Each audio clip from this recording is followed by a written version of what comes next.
கர்த்தருடைய பரிசுத்தமுள்ள நாமத்துக்கு மகிமை உண்டாகட்டும். ஆமென். நான் சகலத்தையும் புதிதாக்குகிறவர் என்று சொன்னேன். ஆண்டவராகிய இயேசு கிறிஸ்துவின் இரக்கமுள்ள நாமத்திலே இந்த புதிய மாத பிறப்பிலும் அவருடைய சமூகத்தில் வந்து அவருடைய வார்த்தைக்கு காத்திருக்கிற, வாக்குத்தத்தங்களுக்கு காத்திருக்கிற உங்கள் யாவருக்கும் அன்பின் வாழ்த்துக்கள். மனதார உங்களை வாழ்த்தி வரவேற்கிறேன். தேவனுடைய நாமத்தில் உங்களை நான் ஆசீர்வதிக்கிறேன். தேவனுடைய நாமம் உங்களிலே மகிமைப்படுவதாக. ஹல்லேலூயா. என்னை நடத்தும் இயேசுநாதா உமக்கு நன்றி ஐயா. எனக்குள் வாழும் எந்த நேசா உமக்கு நன்றி ஐயா. என்னை நடத்தும்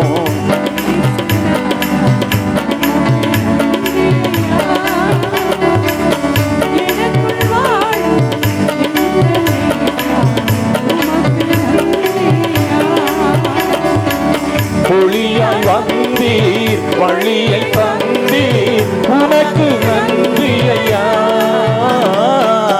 ஒளியாய் வந்தீர், வழியை தந்தீர், உமக்கு நன்றி ஐயா.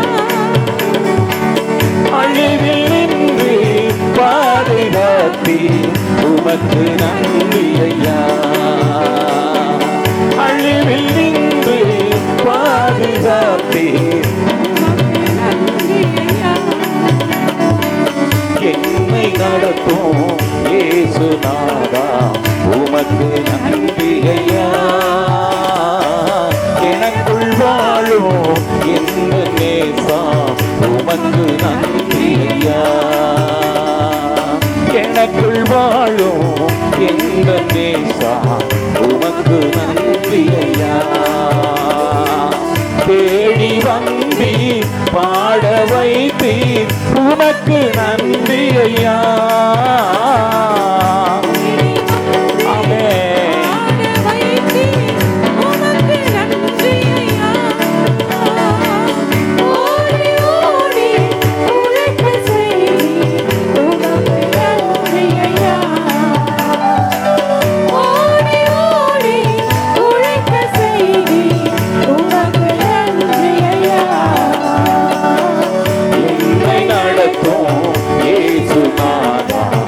உமக்கு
நீக்கி கண்ணீர் துடைத்து உமக்கு நன்றி ஐயா. கலக்கம் நீக்கி கண்ணீர் துடைத்து உமக்கு நன்றி ஐயா. கவலை மாற்றி ஆனந்தம் தருத்தி உமக்கு நன்றி ஐயா. கவலை மாற்றி கரத்தவளைத்தி உமக்கு நன்றி ஐயா. என்னை நடத்தும் இயேசுநாதா உமக்கு நன்றி ஐயா. எனக்குள் வாழும் எந்த நேசா உமக்கு நன்றி ஐயா. என்னை நடத்தும் ஒவ்வொரு நாதா உன்னை நடத்துறது ஆண்டவன். நன்றி ஐயா. எனக்குள் வாழும் எந்த நேசா உமக்கு நன்றி ஐயா. உலக மாயை எல்லா மாயை உணர்ந்து உணர்ந்து கொண்டே உலக மாயை எல்லா மாயை உணர்ந்து கொண்டே உலக பாசம் குப்பையை பறித்து உம்மையை பின்தொடர்ந்தே. உலக தாசம் குப்பையன் தரித்து உம்மையை பின்தொடர்ந்தே. என்னை நடத்தும் இயேசுநாதா உமக்கு நன்றி ஐயா. எனக்குள் வாழும் எந்த நேசா உமக்கு நன்றி ஐயா. என்னை அழைக்கும் இயேசுநாதா உமக்கு நன்றி ஐயா. எனக்குள் வாழும் எந்த நேசா உமக்கு நன்றி ஐயா. உமக்கு நன்றி ஐயா.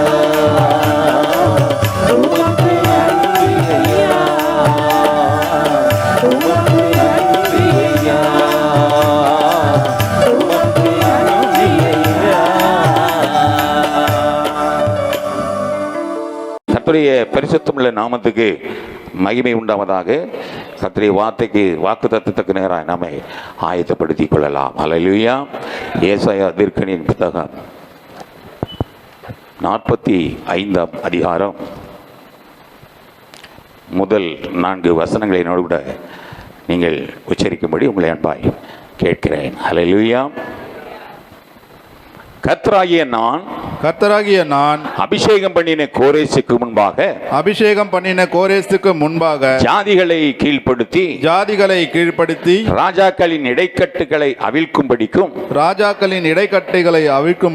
அவனுக்கு முன்பாக வாசல்கள் பூட்டப்படாதிருக்க கதவுகளை திறந்து வைக்கும்படிக்கும் அவனை பார்த்து அவன் வலது கையை பிடித்துக்கொண்டு அவனுக்கு சொல்லுகிறதாவது நான் உனக்கு முன்னே போய் கோணலானவைகளை செவ்வையாக்குவேன். உன்னை பெயர் சொல்லி அழைக்கிற இஸ்ரவேலின் தேவனாகிய கர்த்தர் நானே என்று நீ அறியும்படிக்கு வெண்கல கதவுகளை உடைத்து இருப்பு தாழ்பால்களை முறித்து அந்தகாரத்தில் இருக்கிற பொக்கிஷங்களையும் ஒளிப்பிடத்தில் இருக்கிற புதையல்களையும் உனக்கு கொடுப்பேன். நான் என் தாசனாகிய யாக்கோபின் நிமித்தமும் நான் தெரிந்து கொண்ட இஸ்ரவேலின் நிமித்தமும் நான் உன்னை பெயர் சொல்லி அழைத்து நீ என்னை அறியாதிருந்தோம் உனக்கு நாமம் தரித்தேன்.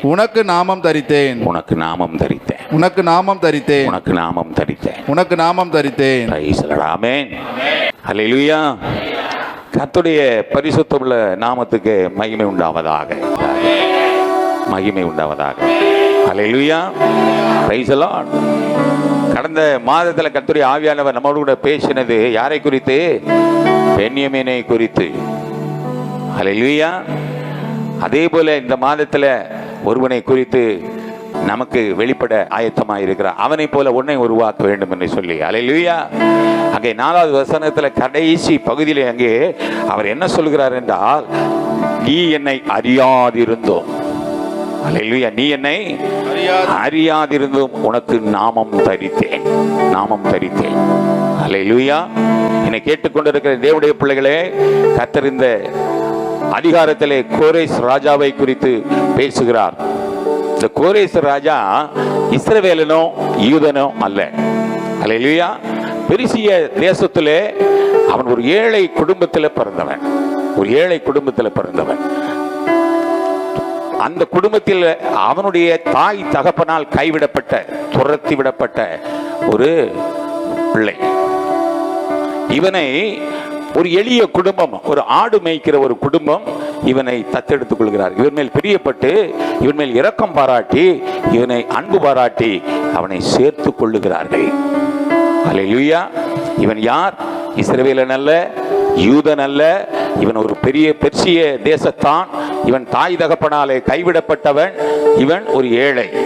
இவன் ஒரு ஏழை ஆடு மேய்க்கிற குடும்பத்தில் அவன் பிரியப்பட்டு தத்தெடுக்கப்பட்டு ஆடு மேய்ப்பதற்காக இவனை என்ன செய்யறாங்க? அவனை எடுத்து அவனை பயன்படுத்துகிறார்கள். அல்லேலூயா.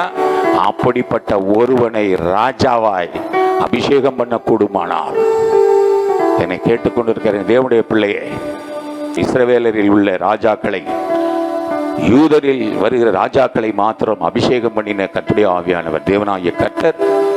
அல்லேலூயா. ஆமா, அந்நிய புரஜாதிகளை யாரும் அபிஷேகம் பண்ணினதில்லை. அதுல விதிவிலக்கு இவன்.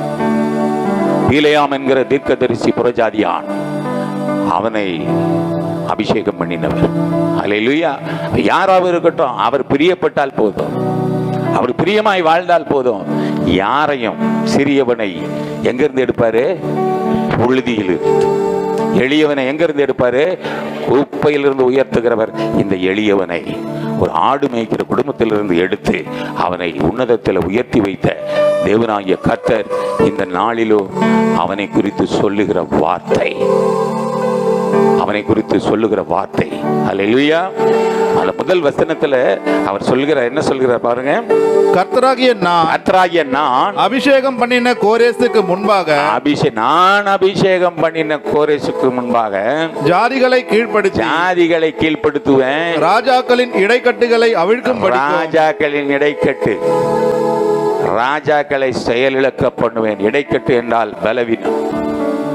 அல்லேலூயா. அவங்கள பலவீனப்படுத்துகிறதில் என்ன செய்வேன்? நானே அவிழ்க்கும்படிக்கு அவனுக்கு முன்பாக வாசல்கள் பூட்டப்படாது இருக்க. தான் அபிஷேகம் பண்ணின ஒரு வேலைக்கு, ஒரு சித்தத்துக்கு அனுப்பக்கூடுமானால் எந்த பூட்டப்பட்ட கதவுகள் திறக்கப்படும். திறக்கப்பட்ட கதவுகள் பூட்டுவதற்கு அதிகாரம் இல்லை. அவர் திறந்ததை பூட்டக்கூடாததும் பூட்டியதை திறக்கக்கூடாததுமான தாவீதின் திறவுகோலை உடையவர். அல்லேலூயா. Praise the lord. அப்படி இவனை அவ்வளவாய் அவனை உயர்த்துகிறார். அவனை பார்த்து அவன் வலது கையை பிடித்துக் கொண்டே, அவனை பார்த்து அவன் வலது கையை பிடித்துக்கொண்டு அவனுக்கு சொல்லுகிறது, அவனுக்கு சொன்ன வார்த்தை, நான் உனக்கு முன்னே போய் கோணலானவைகளை செவ்வையாக்குவேன், உன்னை பெயர் சொல்லி அழைக்கிறேன், நான் பெயர் சொல்லி அழைக்கிறேன், இஸ்ரவேலின் தேவனாகிய கர்த்தர் நானே என்று, இஸ்ரவேலின் தேவனாகிய கர்த்தர் நானே என்று சொன்ன நீ அறியும்படிக்கு போதும். Price the Lord. சொன்னதை போல பாபிலோனை இவன் மேற்கொண்டு என்ன செய்தான்? அவன் ஜெயித்து அவன் ஒரு பெரிய சக்கரவர்த்தியாய் மாறுகிறான். அல்லேலூயா. ஆமா, அவனுக்கு கிடைத்த ஆண்டவர் சொல்றார், நீ போ, அவனை நான் உனக்கு ஒப்பு கொடுப்பேன் அப்படின்னு சொல்லி பாபிலோனை முதலாவது அவன் மேற்கொள்ளுகிறான். அந்த யுத்தத்தில் அவன் வென்று மாபெரும் சக்கரவர்த்தியாய் மாறுகிறான். அல்லேலூயா. Praise the Lord. ஆனால் ஆச்சரியமான விதத்தில் கர்த்தர் இந்த கோரேஸ் ராஜாவை அவன் அபிஷேகம் பண்ணி, அதுபோல புரஜாதியான பீலேயாமை தீர்க்கதரிசியாய் அபிஷேகம் பண்ணின தேவனாகிய கர்த்தர் இந்த நாளிலும் கர்த்தருக்கும் எனக்கும் சம்பந்தமே இல்லைன்னு சொல்லி வந்து உட்கார்ந்துருக்கிற ஒரு சிலருக்கு ஆண்டவர் சொல்லுகிறார். அப்படிதான் இருக்கிறோம். இன்னைக்கு அவர் வீட்டில் என் பிள்ளைங்க என் பக்கத்தில் தான் இருக்காங்க, ஆனால் அவருடைய நினைவுகள் எங்க இருக்கிறது? தூரமா இருக்கிறது. அதனால வெளியில போய் தேட வேண்டியதில்லை. அவங்க தான், நாம தான் எங்க இருக்கிறோமா? தூரமா. இன்னைக்கு அவங்களை எல்லாம் ஆண்டவர் என்ன சொல்லாரு? கையை பிடிச்சு உன்னை பார்க்கணும், உன் கையை பிடிச்சி அவர் சொல்லணுமா, என்ன சொல்லணுமா, கவலைப்படாத, நான் உன்னை கொண்டு செய்கிற காரியம் அது பயங்கரமா இருக்கும். நான் உனக்கு முன்னே போய் கோணலானவைகளை எல்லாம் என்ன செய்வேன், செவ்வையாக்குவேன். அதை நான் சொல்றேன். யாரு? இஸ்ரவேலின் தேவனாகிய கர்த்தர் நான் சொல்லுகிறேன். Price the Lord. இன்றைக்கும் அப்படிப்பட்ட அதிகாரத்தோடு அவன் உன்னை இந்த உலகத்துக்கு முன்பாக உன்னை உருவாக்க நினைக்கிற தேவனாகிய கர்த்தருடைய கரத்தில் நீ ஒப்பு கொடுத்து பார், உன்னை கொண்டு பெரிய காரியம் செய்வார். அல்லேலூயா. ஆடு மேய்த்தவனை அரசராய் மாற்றுவது எவ்வளவு பெரிய காரியம் பாருங்களேன். இத்தனைக்கும் கைவிடப்பட்டவன், இத்தனைக்கும் புறஜாதி, அவன் யூதனோ இஸ்ரவேலனோ அல்ல. அவன் ஒரு சாதாரண ஏழை குடும்பத்தில், ஒரு பெரிய அந்நிய தேசத்து புறஜாதியான், ஒரு ஏழை குடும்பத்தில் பிறந்தவன், தத்தெடுக்கப்பட்டவன், ஆடு மேய்ப்பதற்கு ஒப்பு கொடுத்தவன். ஆனால் அதிலும் அவன் இன்னும் எங்க இருந்தான்? சரி, இவனை ஏன் ராஜாவை மாத்தணும்? ஏற்கனவே இஸ்ரவேல் ஜனங்களே ஆண்டவர் என்ன பண்ணினார், அங்கே அநேக நாட்கள் என்ன இல்லை, அவங்க தேவன் அவரிடத்தில் இல்லை, அங்கே சத்தியம் இல்லை, அங்கே ஆசாரியன் இல்லை என்று சொல்லி 430 வருஷம் கழிச்சு அவர் உடன்படிக்கை பண்ணின அந்த ஜாதியை, அந்த ஜனத்தை, ஆமேன், தான் வாக்குத்தத்தம் பண்ணின அந்த பாலும் தேனும் ஓடுகிற அந்த கானானுக்கு நேராய் வழிநடத்தி வந்த தேவனாகிய கர்த்தர் அந்த பிள்ளைகள் அந்த கானானிலே குடியிருக்கும்படி பண்ணினார். அவங்க ஒழுங்கா இருந்தானுங்களா? அங்கேயும் அவனுடைய தேவர்களை மறந்தார். அந்த தேவனை மறந்தார்கள். அந்நிய ஜனங்களோடு அவர்கள் கலந்து கொண்டார்கள். அந்நிய தேவர்களை நமஸ்கரித்தார்கள். அந்த அந்நிய தேவர்கள், அந்நிய பழக்க வழக்கங்கள் அவர்களுக்குள்ளே உலாவி அங்க என்ன செய்தா, எல்லாம் கலந்து என்ன செஞ்சா, நம்முடைய தேவனை, ஆராதனைக்குரியவரை, மகிமைக்குரியவரை மறந்து போனார்கள். அங்கே இஸ்ரவேலிலே ராஜாக்கள் இல்லை. அப்பொழுதுதான் இவனுக்கு அந்த வாய்ப்பு கிடைக்கிறது. ஏன்? எத்தனையோ பேர் இருந்திருப்பான்ல, ஏன் இல்லை? இல்லை. ஏன் இல்லை? எல்லாம் நன்றி கெட்டு போயிட்டாங்களாம். தன்னுடைய முற்பதாவாகிய ஆபிரகாமின் மீது உடன்படிக்கையின் தேவனாகிய கர்த்தர், பாலும் தேனும் ஓடுகிற தேசத்துக்கு நான் உன் ஜனங்களை நான் கொண்டு போவேன் சொல்லி அவ்வளவா அந்த வனாந்தரத்தில் வழி நடத்தி அந்த தேசத்துக்கும் அவர்களை கொண்டு போய் சேர்த்து அங்கேயும் அந்த ஜனங்கள் இடறி விழுந்தார்கள். இன்றைக்கும் இடறல். உலகத்தோடு நாம் கலந்து விடுகிறோம். உலக அந்த பழக்க வழக்கங்களிலே நாம் ஈடுபட்டு போகிறோம். நம்முடைய தேவன் சொன்ன அந்த வார்த்தைகளை, சத்தியத்தை நாம் மறந்து போகிறோம். இன்றைக்கு அந்த இழந்து போன பலனை, உனக்கு பலன் என்ன தெரியுமா? இடைக்கட்டு என்ன தெரியுமா? உன் கையில் இருக்கிற அந்த சத்தியம் தான். சத்தியம். அல்லேலூயா. Praise the lord. ஆமென். ஆமா, இஸ்ரவேல் அந்த நீங்க அதை வாசிங்க. இப்படிப்பட்ட அந்த வறண்ட சூழ்நிலையில் தான் கர்த்தர் இந்த பெர்சியனாகிய கோரேசை தெரிந்து கொண்டார். அவனை சொல்றாரு, ஆண்டவரே, அவன் என் தாசன். எப்படிங்க இது பாருங்க, என் தாசனே, என் மேய்ப்பனே என்று எப்படி சொல்ல முடியும்? அங்க சொல்றார், ஏசாயா 44:28 வாசிகள அந்த கோரேசை குறித்து அவன் என் மேய்ப்பன், அவன் எருசலேமை நோக்கி நீ கட்டப்படு என்றும் தேவாலயத்தை நோக்கி நீ அஸ்திபாரப்படு என்றும் சொல்லி எனக்கு பிரியமானதை எல்லாம் நிறைவேற்றுவான் என்று சொல்லுகிறவர் நான். அல்லேலூயா. அல்லேலூயா. அவன் இந்த இஸ்ரவேல் ஜனங்களை அவன் என்ன செய்தான்? இந்த வார்த்தையின்படி அவனுடைய உள்ளத்தை ஆண்டவர் டியூன் பண்ணி மீண்டும் அந்த கோரேஸ் ராஜாவை வைத்து இஸ்ரவேல் ஜனங்களை மீண்டும் அந்த அடிமைத்தனத்திலிருந்து, அந்த உலகத்திலிருந்து அவர்களை விடுதலையாக்கி அவர்களுக்கென்று ஒரு அந்த மறுபடியும் அந்த தேசத்தை உருவாக்க விரும்புகிறார். ஒரு நாடாக உருவாக்க விரும்புகிறார். அல்லேலூயா. Praise the lord. மாத்திரமல்ல, இடிக்கப்பட்ட அந்த எருசலேமை மீண்டும் கட்ட விரும்புகிறார். ஆமென் சொல்லுங்களேன். அந்த எருசலேம் தேவாலயம் கட்டுவதற்காக திரளான வெள்ளியையும் பொன்னையும் கேதுரு மரங்களையும் கொடுத்து உதவினவன் இந்த கோரேஸ். அல்லேலூயா. அது மாத்திரமல்ல, பகிரங்கமாக ஒரு அறிவிப்பை பிரகடனப்படுத்துகிறான். என்ன செய்கிறான் தெரியுமா? யாருக்கெல்லாம் இந்த தேவாலயத்தை கட்டுவதற்காக, யாருக்கெல்லாம் கர்த்தருடைய சித்தம் அவர்கள் மேல் இருக்கிறதோ, முழுமனதோடு அவர்கள் இருப்பார்களானால், அந்த வாஞ்சை அவர்களுக்குள்ளே இருக்கக்கூடுமானால், அவர்கள் தாராளமாக எருசலேமுக்கு குடிபெயரலாம் என்று பிரகடனப்படுத்தின ஒரு வித்தியாசமான ராஜா. அல்லேலூயா. அவனுக்கு இருக்கிறத அப்படியே வெளிப்படுத்துறான். சாதாரணமான மனிதனை ஆண்டவர் எப்படியெல்லாம் உருவாக்குகிறார் தன்னுடைய காரியம் நிறைவேற. அல்லேலூயா. யார் யார் உள்ளங்களில் எல்லாம் இப்படி நல்ல கிரியைகள் தோன்றுகிறதோ அவங்க எல்லாம் என்ன செய்யலாம்? எருசலேமுக்கு நீங்க திரும்பலாம் என்று உத்தரவு கொடுத்தவன். நீங்க வெளிப்படுத்துவது 1:6 வாசிங்களேன். நம்மிடத்தில் அன்பு கூர்ந்து தமது இரத்தத்தினாலே நம்முடைய பாவங்களற நம்மை கழுவி தம்முடைய பிதாவாகிய தேவனுக்கு முன்பாக நம்மை ராஜாக்களும் ஆசாரியர்களும் ஆக்கின அவருக்கு மகிமையும் வல்லமையும் என்றென்றைக்கும் உண்டாயிருப்பதாக. அல்லேலூயா. அல்லேலூயா. சாதாரணமா இருந்தவனை ராஜாக்களும் ஆசாரியர்களும் ஆக்கின. அல்லேலூயா. அவன் மேல் இருந்த கர்த்தருடைய ஆவியானவர் என் மேலும் இருக்கிறார் என்று ஏன் நீ சொல்லலாமே? ஹல்லேலூயா. ஆமா, பிரைஸ் தி லார்ட். ஹல்லேலூயா. நீங்கள் என்ன செய்யலாம்? மகிழ்ச்சியோடு கர்த்தராகிய தேவனுடைய ஆவியானவர் என் மேல் இருக்கிறார். சிறுமைப்பட்டவர்களுக்கு சுவிசேஷம் அறிவிக்க தேவன் என்னை அபிஷேகம் பண்ணி இருக்கிறார் என்று நீ விசுவாச அறிக்கையிடலாமே? ஏன் இந்த கோரேசை குறித்து உனக்கு சொல்லுகிறார் என்றால், அவனை உயர்த்தின, அவனை நடத்தின தேவனாகிய கர்த்தர் நான் உன்னோடு கூட இருக்கிறேன். நான் உன்னையும் அப்படியாய் உயர்த்துவேன். உன்னை கொண்டு அப்படியாய் நான் மகிமைப்படுத்துவேன். அல்லேலூயா. நான் மகிமையாய் உன்னிலே நான் வெளிப்படுவேன் என்று ஆவியானவர் சொல்லுகிறார். அல்லேலூயா. Praise the lord. அங்கே முதலாவது ஏசாயா 45:1 வாசித்தோம். இடைக்கட்டுகளை அவிழ்க்கும்படி செய்கிறேன் என்று சொல்லுகிறார். அல்லேலூயா. ஆமா, இடைக்கட்டு என்பது என்னது? பலத்தை குறிக்கிறது. தானியேல் 5:6 வாசிங்கள. அப்பொழுது ராஜாவின் முகம் வேறுபட்டது. அவருடைய நினைவுகள் அவனை கலங்க பண்ணினது. அவருடைய இடுப்பின் கட்டுகள் தளர்ந்தது. அவருடைய முழங்கால்கள் ஒன்றோடொன்று மோதிக்கொண்டது. பயம் வந்தா இடுப்புல பலன் இல்லைன்னா அங்க ஆட்டம் கண்டுவோம். அல்லேலூயா.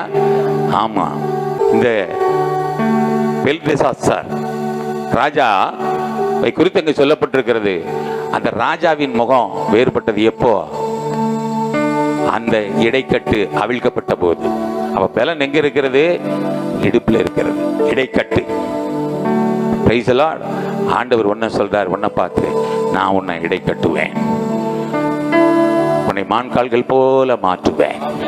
ஹல்லேலூயா. Praise the lord. ஆமென். அதே நேரத்தில் நீங்க எபேசியர் 6:14 நீங்க வாசிங்களே. சத்தியம் என்னும் கச்சையை உங்கள் அறையில் கட்டினவர்களாயும். அவங்க இடுப்புல இருக்கிற இடைக்கட்டை கலட்டுறவர் உனக்கு ஒரு இடைக்கட்டு கட்டுவாராம். அந்த கட்டு தான் சத்தியம் என்னும் கட்டு. ஹல்லேலூயா. அந்த சத்தியம் உன்னை பலப்படுத்தும். ஹல்லேலூயா. அந்த சத்தியம் இந்த உலகத்துக்கு முன்பாக நிற்க செய்யும். சத்ருக்கு முன்பாக உன்னை பலனாய் நிற்க சொல்லி செய்யும். உன்னை பலப்படுத்தும். ஆமென். அப்ப நீ சத்தியத்தை நீ என்ன செய்யணும்? நீ மேய்ந்து கொள்ள வேண்டும். என்னை கேட்டுக்கொண்டிருக்கிற தேவனுடைய ஜனமே, முதலாவது வசனத்தில் ராஜாக்கின் இடைக்கட்டுகளை அவிழ்க்கும்படி அபிஷேகம் பண்ணினேன் என்று சொன்ன ஆண்டவர் 6வது வசனத்தை வாசிக்கல. என்னை தவிர ஒருவரும் இல்லை என்று சூரியன் உதிக்கிற திசையிலும் அது அஸ்தமிக்கிற திசையிலும் அறியப்படும்படிக்கு நீ என்னை அறியாதிருந்தோம். நான் உனக்கு இடைக்கட்டு கட்டினேன். நானே கர்த்தர். வேறொருவர் இல்லை. நான் கட்டினா சூரியன் உதிக்கும் திசை தொடங்கி சூரியன் அஸ்தமிக்கும் திசை மட்டும் ஒருவரும் என்னை தவிர இல்லை. நான் கட்டுறதுனாதாங்கிற. அல்லேலூயா. நீ என்னை அறியாதிருந்தும் உன்னை தெரிந்து கொண்டவர் நான், உன்னை பெயர் சொல்லி அழைத்தவர் நான். ஆமென். அல்லேலூயா. அதை சந்தோஷமா ஏற்றி கொள்ளுங்களேன். நானும் அப்படிதான் இருக்கேன். தாழ்மையில் இருக்கிறேன். எளியவன் தான். நானும் குப்பையில தான் இருக்கேன். நானும் புழுதியில தான் இருக்கிறேன். ஆனா என்ன ஆண்டவர் உயர்த்த மாட்டாரா? எனக்கு இந்த மேன்மை வராதான்னு எத்தனையோ நாள் ஏங்கின நாட்கள் உண்டல்ல. ஆண்டவர் சொல்றாரு, நான் உன்னை உயர்த்துவேன். நீ ஏன் பலவீனன் என்று நீ நினைக்கிற? நான் உன்னை பலவனாய் மாற்றுவேன். அல்லேலூயா. நான் உன்னை என்ன செய்வேன்? சத்தியம் என்னும் கட்சியால் நான் உன்னை இடை கட்டுவேன், உன்னை பலப்படுத்துவேன். அல்லேலூயா. Praise the Lord. ஆமா, இதெல்லாம் ஏன் தெரியுமா? நீங்க மத்தேயு 24:14 வாசிங்க. ராஜ்யத்தினுடைய இந்த சுவிசேஷம் ராஜ்யத்தினுடைய இந்த சுவிசேஷம் பூலோகம் எங்கும் உள்ள சகல ஜாதிகளுக்கும் சாட்சியாக பிரசங்கிக்கப்படும். அப்பொழுது முடிவு வரும். இதை பிரசங்கிக்கிறது யாரு? நீதான். ஆண்டவர் சொல்றாரு, ஒவ்வொருத்தரும் அப்படி மாறுங்க. நீ அதுக்காக வேண்டி நீ என்ன செய்யக்கூடாது, வெளியில ஓடுறதில்ல. நீ இருக்கிற இடத்துல உனக்கு முன்னும் பின்னும் அன்றாட பார்க்குற வழக்கமா பார்க்குறவங்கள்ட்ட நீ கர்த்தருடைய வார்த்தையை வெளிப்படுத்து. ஊழியக்காரனாக உனக்கு செஞ்ச நன்மைகளை வெளிப்படுத்து. அவருக்கு அந்த ஜனங்களுக்கு முன்பாக கர்த்தர் நல்லவர் என்பதை அறிக்கை பண்ணு. அதுவே போதும். அல்லேலூயா. சாதாரண ஆடு மேய்த்தவன் எப்படி இருந்திருப்பான் பாருங்களேன். அவன் எந்த கூட்டத்துக்கும் போயிருக்கிறதில்ல. அவன் எந்த ஜனங்களோடு இருந்திருக்க மாட்டான், ஒதுக்கப்பட்டு இருந்திருப்பான். ஆனால் அவனே கர்த்தருக்கு பிரியமா வாழக்கூடியமானால் அவனை ராஜாவாய் மாற்றக்கூடுமா. நம்ம சாவிதை குறித்து நினைச்சுக்கிட்டு இருந்தோம். ஆனால் புரஜாதியான ஒருத்தன் வர்றான்ல. அல்லேலூயா. நாம் அப்படி தானே உட்காந்துருக்கிறோம். இன்றைக்குமே என்னை கேட்டுக்கொண்டு இருக்கிற தேவனுடைய பிள்ளையே, இது நடக்குமா? அது நடக்கும். அதனால தான் ஆண்டவர் சொல்றார், இந்த மாதத்தில் கர்த்தருடைய ஆவியானவர் உன்னை உயர்த்துவார். அல்லேலூயா. Praise the lord. ஆமென். நான் உனக்கு முன்னே போய் இதெல்லாம் செய்யறதுக்கு நான் இருக்கிறேன், நீ ஏன் கவலைப்பட்ட? 2வது வசனத்துல அழகாய் சொல்றார், 45:2, நான் உனக்கு முன்னே போய் என்ன செய்வேன்? கோணலானவைகளை செவ்வையாக்குவேன். இதுதான் உனக்கு வாக்குத்தத்தமா இவர். Price the Lord. நான் உனக்கு முன்பாக போகிறவர். யாத்திராகமம் 33:14 வாசிக்கல. அதற்கு அவர், என் சமூகம் உனக்கு முன்பாக செல்லும், என் சமூகம் உனக்கு முன்பாக செல்லும், நான் உனக்கு இளைப்பாறுதல் தருவேன், நான் உனக்கு இளைப்பாறுதல் தருவேன். அல்லேலூயா. இந்த மாதத்துல ஆண்டவர் உனக்கு சொல்லுகிறார், நான் இப்படியாய் நான் உன்னை தெரிந்து கொண்டேன். நீ என்னை அறியாதிருந்தோம், நான் உன்னை தெரிந்து கொண்டேன். நான் உன்னை பெயர் சொல்லி அழைத்தேன். அல்லேலூயா. நான் உன்னை சத்தியம் என்னும் கச்சையால் நான் உன்னை செய்வேன், இதை கட்டுவேன். நான் உன்னை எழுப்பி பிரகாசிக்க பண்ணுவேன். நீ பலப்படு, நீ வைராக்கியமா எழுப்பி பிரகாசி. நீ போகிறதுக்கு முன்பாக நான் என்ன செய்வேன்? உன் வழியில நான் போவேன். போறது எதற்காக? கோணலானவைகளை செவையாக்குவதற்கு. நான் உனக்கு முன்பாக போவேன். என் சமூகம் உனக்கு முன்பாக செல்லும், நான் உனக்கு இளைப்பாறுதல் தருவேன். விசுவாசத்தோடு எழுந்திருப்போம். என் சமூகம் உன் முன் செல்லும், ஒன்றுக்கும் கலங்காதே, உன்னை ஒருபோதும் கைவிட மாட்டேன், அழைத்தது நான் தானே. என் சமூகம் உன் முன் செல்லும், ஒன்றுக்கும் கலங்காதே, உன்னை ஒருபோதும் கைவிட மாட்டேன், அழைத்தது நான் தானே. ஆதி தகப்பனான அந்த ஆபிரகாமை அழைத்தது நான். ஆதி தகப்பனான அந்த ஆபிரகாமை அழைத்தது நான். கரம் பிடித்தவனை கடல் மணல் அளவாய் கண்ட நான் நடத்தவில்லையா? கரம் பிடித்தவனை கடல் மணல் அளவாய் கண்ட நான் நடத்தவில்லையா? என் சமூகம் உன் செல்லும், ஒன்றுக்கும் கலங்காதே, உன்னை ஒருபோதும் கைவிட மாட்டேன், அழைத்தது நான் தானே.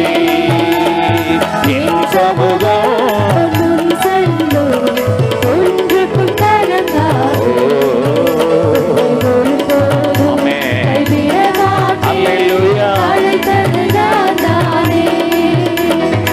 ஆடுகள் பின் அலைந்த அந்த தாவீதை அழைத்தது நான். ஆடுகள் பின் அலைந்த அந்த தாவீதை அழைத்தது நான். தாவீதின் பேரில் இளையாய் துளித்தவர் தலையை நான் உயர்த்தவில்லையா? தாவீதின் பேரில் இளையாய் துளித்தவர் தலையை நான் உயர்த்தவில்லையா? என் சமூகம் உன் செல்லும், ஒன்றுக்கும் கலங்காதே, உன்னை ஒருபோதும் கைவிட மாட்டேன், அழைத்தது நான் தானே. என் சமூகம் உன் செல்லும், ஒன்றுக்கும் கலங்காதே, உன்னை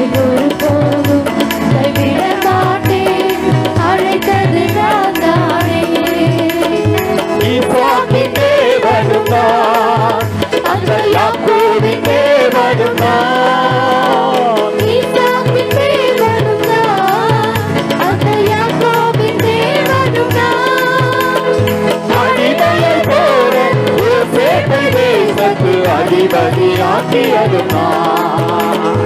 அடிமைகளோட யோசேப்பு தேசத்தில் அதிபதியாக்கியதும் நான்.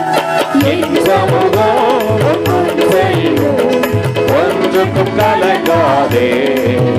உன்னை ஒருபோதும் கைவிட மாட்டேன், அழைத்தது நான் தானே. என் சமூகம் ஒன்று செய்யும், ஒன்றுக்கும் கலங்காதே. உன்னை ஒருபோதும் கைவிட மாட்டேன், அழைத்தது நான் தானே. யாருக்கும் அடிமை இல்லை, நீ எவரிலும் தாழ்வதில்லை. யாருக்கும் அடிமை இல்லை, நீ எவரிலும் தாழ்வதில்லை. ராஜாவை தள்ளி உன்னை ராஜாவை மாற்றிடும் ராஜாதி ராஜனுதான்.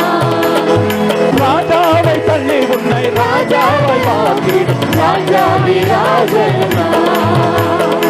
என் சமூகம் ஒன்றும் செய்யும், ஒன்றுக்கும் கலங்காதே. உன்னை ஒருபோதும் கைவிட மாட்டேன், அழைப்பது நான் தானே. என் சமூகம் உன்னுள் செல்லும், ஒன்றுக்கும் கலங்காதே. உன்னை ஒருபோதும் கைவிட மாட்டேன், அழைத்தது நான் தானே. அழைத்தது நான் தானே, அழைத்தது நான் தானே. பாஸ்டர் ஜெயிப்பாங்க. ஹalleluya ஸ்தோத்திரிக்கிறோம். நன்றி ஆண்டவரே, நன்றியோடு துதிக்கிறோம். மகிமையின் தேவனே, உம்மை நன்றியோடு துதிக்கிறோம் ஐயா, ஸ்தோத்திரிக்கிறோம். எங்களை ஆண்டவரே நடத்தி வந்த நல்ல தகப்பனே, அப்பா இந்த வருஷத்திலே 2 மாதங்களை கண்மணி போல் எங்களை பாதுகாத்தீர், எங்களை பலப்படுத்தினீர், எங்களை ஆசீர்வதித்தீர். ஆமென் ஆண்டவரே, கையிட்ட எல்லா வேலைகளிலும் கர்த்தருடைய கரம் கூட இருந்ததற்காக நன்றி செலுத்துகிறோம். இந்த புதிய மாதத்திலே ஆண்டவரே அப்பா அந்த அதிகாலை வேளையிலே தேவனுடைய சமூகத்திலே வந்து காத்திருக்கும்படியாய் ஒவ்வொருவருக்கும் கர்த்தர் கொடுத்த கிருபைக்காய் பலனுக்காய் ஸ்தோத்திரிக்கிறோம், நன்றி செலுத்துகிறோம். ஆண்டவரே இந்த மாதம் முழுவதும் ஆவியானவர் ஆண்டவரே கோணலானவைகளை எங்களுக்கு செவ்வையாக்கி, ஆமென் ஆண்டவரே அப்பா நீர் எங்களுக்கு முன்பாக போய் கர்த்தாவே, ஆமென் ஆண்டவரே எல்லா கோணலானவைகளை நீர் செவ்வையாக்குவேன் என்று வாக்கு பண்ணியிருக்கிறேன். ஆமென் இந்த வாக்குத்தத்தத்தின்படியே தேவனே, ஆமென் நீர் பெயர் சொல்லி அழைத்திருக்கிற ஒவ்வொரு பிள்ளைகளுக்கும் ஆமென் ஆண்டவரே ஆசீர்வாதத்தை பொழிய பண்ணுவீராக, எல்லா தடைகளையும் மாற்றுவீராக, உம்முடைய சித்தத்தை கர்த்தாவே இந்த மாதத்தில் நிறைவேற்றுவீராக. எதற்காக நீர் அழைத்தீரோ அந்த நோக்கத்தை கர்த்தாவே எங்களுக்கு நிறைவேற்றி கொடுப்பீராக. எங்கள் குடும்பங்கள் ஆசீர்வதிக்கப்படட்டும், ஆமென் பிள்ளைகள் ஆசீர்வதிக்கப்படுவார்களாக, எல்லா தேவைகளையும் கர்த்தர் சந்திப்பீராக. ஆமென் ஆண்டவரே, ஒருவருக்கும் பலவீனங்களோ சோர்வுகளோ ஆண்டவரே ஆமென் வியாதிகளோ வராதபடி தேவன் வேலையிட்டு பாதுகாக்கும்படியாய் நாங்கள் ஜெபிக்கிறோம். கையிட்ட வேலைகளெல்லாம் தேவன் ஆசீர்வாதத்தை கட்டளையிடுவீராக. எதிர்பார்த்த எல்லா நன்மைகளையும் இந்த மாதத்திலே தேவன் கொடுத்து உம்முடைய நாமத்தை மகிமைப்படுத்தும். உம்முடைய இரத்த கோட்டைக்குள்ளாய் எங்கள் ஒவ்வொருவரையும் மறைக்கும்படியாக நாங்கள் ஜெபிக்கிறோம். உம்மை நோக்கி பார்த்த முகங்களை கர்த்தர் பிரகாசிக்க பண்ணுவீராக. ஆமென் எங்களுக்கு முன்பாக உம்முடைய சமூகம் கடந்து போகும்படியாய் ஜெபிக்கிறோம். ஒரு சத்துருவும் எங்களை தொடாதபடி ஆமென் தடைகளை உடைத்து போடுகிற தேவன் எங்களுக்கு முன்பாக கடந்து போவீராக. பெண்களை கதவுகளை உடைத்து இரும்பு தாழ்பாலை முறித்து அந்தகார பொக்கிஷங்களை மறைவிடத்தில் இருக்கிற புதையல்களையும் நான் உனக்கு கொடுப்பேன் என்று கோரேசுக்கு வாக்கு பண்ணின அதே தேவன் இந்த நாளிலே நீர் வெளிப்பட்டதற்காய் நன்றி. ஒரு கோரேசாய் கர்த்தர் அழைத்திருக்கிறீர் சொல்லி அழைத்த தேவன், ஒருபோதும் கைவிடாதவர், ஒருபோதும் வெட்கப்படுத்தாத தேவன். ஆமென் எங்கள் முகங்கள் எல்லாம் இந்த மாதத்திலே பிரகாசிக்கப்பட்டபடியாக நாங்கள் ஜெபிக்கிறோம். உம் இரத்த கோட்டைக்குள்ளாய் மறைத்துக் கொள்ளும் இயேசு கிறிஸ்துவின் நாமத்தில் ஜெபிக்கிறோம் நல்ல பிதாவே. ஆமென் ஆமென்.